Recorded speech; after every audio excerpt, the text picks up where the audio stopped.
Hello, I'm Marcia Whiting from the Munnings Art Museum. I'm the curator of this year's special exhibition, Munnings Making a Picture. Sir Alfred Munnings wrote in his autobiography, "A picture, after all, is only made up of paints applied to a canvas."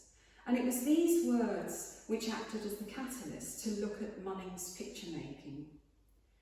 From the influences which inspired him and engaged him, to the opportunities and constraints he might have faced, and to life events and circumstances which may have affected the way in which he worked. All of these stories can be told through his pictures. Munnings was born in 1878 on the Norfolk-Suffolk borders at Mendon Mill. He was gifted as a child artist, and at the age of 14 he was apprenticed to Page Brothers advertising lithographers based in Norwich. He concurrently enrolled for the Norwich School of Art. At the age of only 20, he had 2 paintings accepted by the Royal Academy, and from this time on, he set out to be an artist in his own right. I'd like to show you some of the highlights from the exhibition, starting off with this early key work from the collection, a portrait of Daniel Tompkins. Daniel Tompkins and his dog was painted in 1898, when Munnings was 20 years old. It is a landmark work in his life because it was one of the first commissions he received, but one of the last works he would complete with the sight of both eyes. When out for a walk with some dogs, Munnings lifted a puppy over a hurdle on a field. A thorn struck him in his right eye, blinding him in that eye for the rest of his life. It was a severe blow for a young man just setting out as an artist. Having lost binocular vision, he wrote, "My brush either hit the canvas before I knew it was there or was not touching it. I found myself making stroke after stroke in the air." He was determined to retrain himself to paint again, and the following works you'll see were done with the sight of one eye only. The Ford is a body of at least 12 related pictures, 2 of which remain in the museum's collection. Munnings was inspired by a work he had seen by German artist Heinrich von Zugel of a peasant washing a pair of black and white cattle in a stream. He purchased this small reproduction, retaining it for life. Munnings referred to the Ford as a grey weather subject. Dull days and evenings were his favoured times for working on this picture, and he wrote of cold hands and feet as he painted outdoors in the ever-growing chilled weather. Munnings tasked a young boy to stir a pole continuously through the water, keeping it moving so that he could capture the effect of the water displacement caused by the ponies as they moved through the ford. Munnings would purchase a few ponies to paint. After a period of time, he would exchange them for another selection. He wrote, "Having my own models gave me endless themes. Like a game of chess, there was no end to it." When painting figures outdoors, Munnings would try to place himself in an obscure spot where he could concentrate on the subject undisturbed. In the early years of his career, Munnings enjoyed a freedom in his choice of painting. Later, when success brought lucrative commissions, it came with the constraints of adhering to patrons' requirements, resulting in a tightening of his style. Here we have Major E. Shackle, Buckinghamshire Farmer's Hunt, painted around 1925. Munnings' patrons expected to see the poise with which they sat a horse, conveyed in their portrait, along with all the recognisable details of themselves and their horse. Munnings recalled having to create a portrait likeness in no more than 1.5 inches. He would always begin a picture by placing the sitter's face first on the canvas. It was vital to position this accurately in order for the rest of the composition to balance. On occasions, patrons would request additions to the composition, which Munnings felt may compromise it, though commissioned works were carried out at the behest of his patrons' wishes. Some portraits came about over 2 sites, such as that of Sir Raymond Green, DSO MP on horseback, painted in 1919, whose lands and horse were painted at his home in Leicestershire, while Sir Raymond sat for Munnings in his London studio at Glebe Place. This was at a time before Munnings had acquired a wooden horse, and so Sir Raymond was sat upon a chair which had been placed on top of a table to give Munnings the same angle of height as if his model had been on horseback. Munnings had known Mr. and Mrs. Prince for many years, having first met them around 1922. On the occasion when this sketchbook was used, Munnings was painting them in Paris around 1932.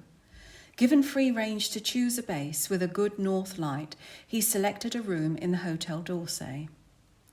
His first picture was of Mrs. Prince. He wrote that her dress by the designer Worth, like all her evening gowns, it was quite 30 yards around the hem. These sketches reveal the striking features of his sitter. In one small study, Munnings appears to have placed the head of Mrs. Prince into a box. This was a technique used by artists to aid in achieving perspective, especially when the head is in an angled or inclined pose.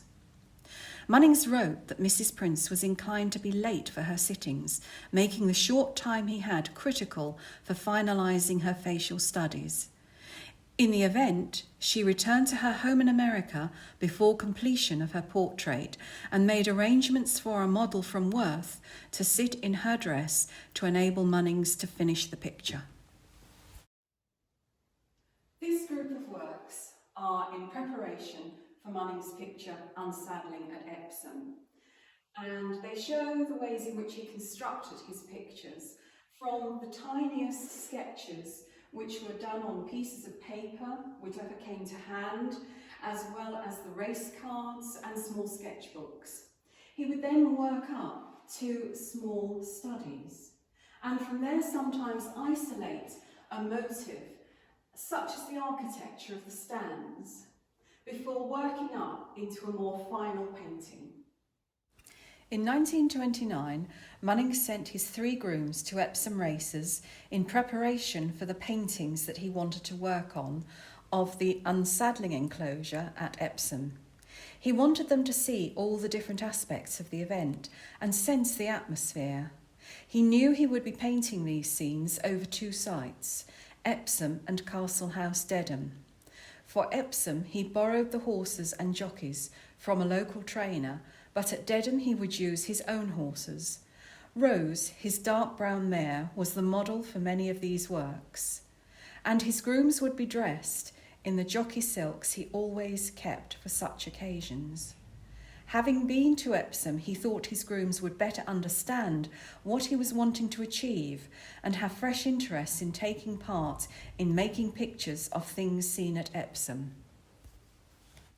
During the Second World War, Munnings and his wife Violet moved to a property they retained on Exmoor when their home Castle House was requisitioned for the war effort. Now there was time and opportunity to capture the landscape subjects that he loved to paint, including this work which he called Bagsworthy Water.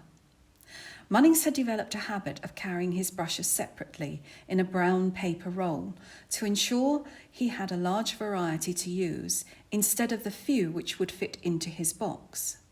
On this particular expedition, he travelled a 12-mile journey to Badgery Water, only to find he had forgotten his paintbrushes. He wrote, "With no brushes, I viciously chewed the ends of pieces of wood, tied paint rags on sticks, sought out minute fir cones, some of these matted with fine strands of grass. A teasel was a grand thing on such an occasion. Cursing and raging, not to be beaten, I found with these tools I could do a lot." Close observation of the finished work reveals the evocative mark-making of his makeshift tools.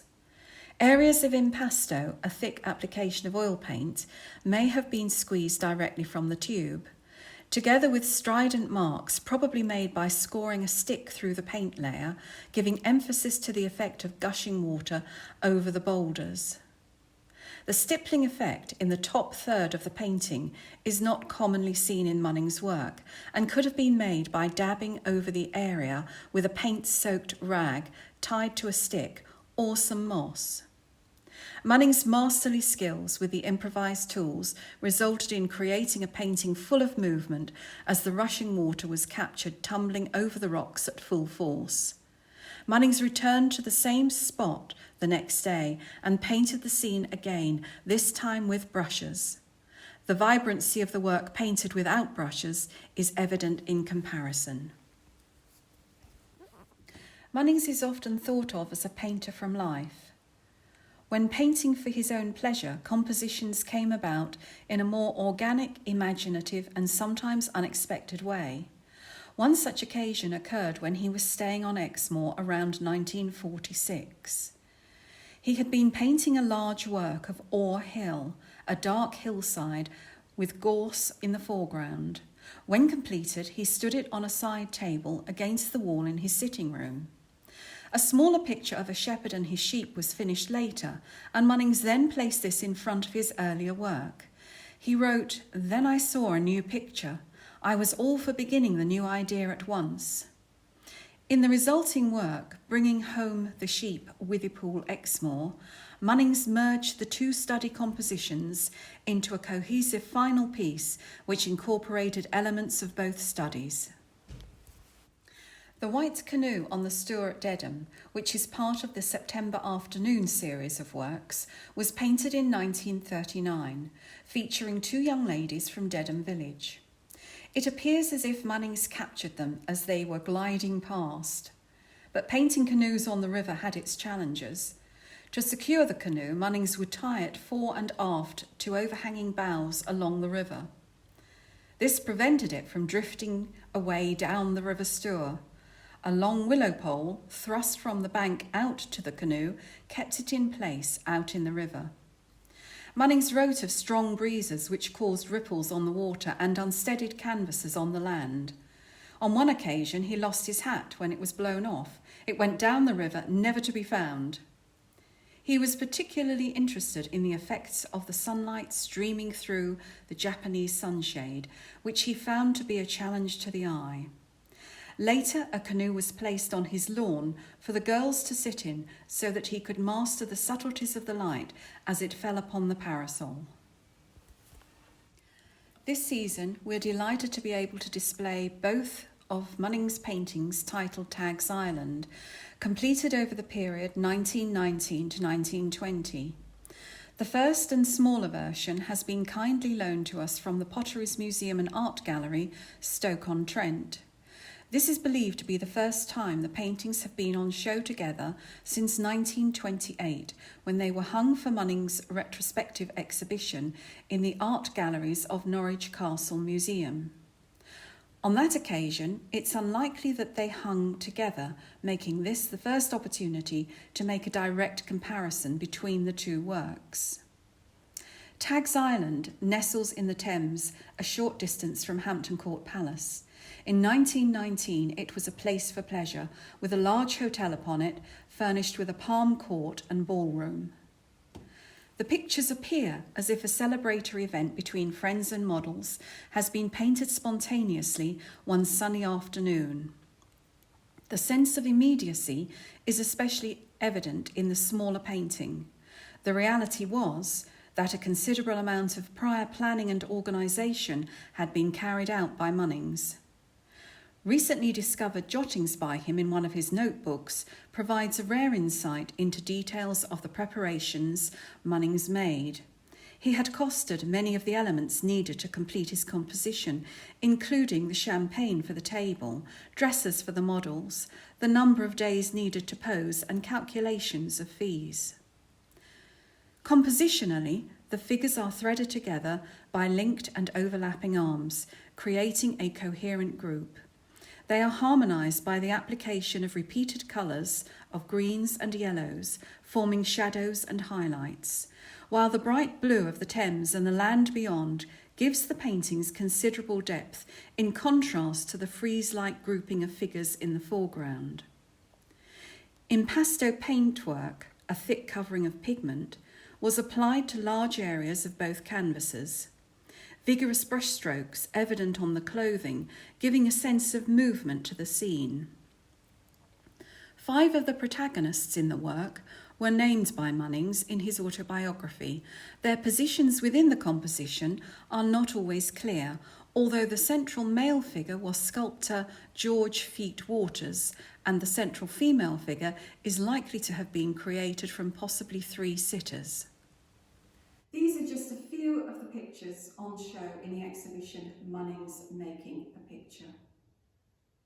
If you would like to see the 2 versions of Tagg's Island and compare them as they hang side by side, or the depth of oil that Munnings applied to his paintings, or the swirling brush strokes that bring a dynamism to his work, then please do visit. See also his beautiful home, furnished as it was when he and Lady Munnings lived here, together with a further 100 paintings on show.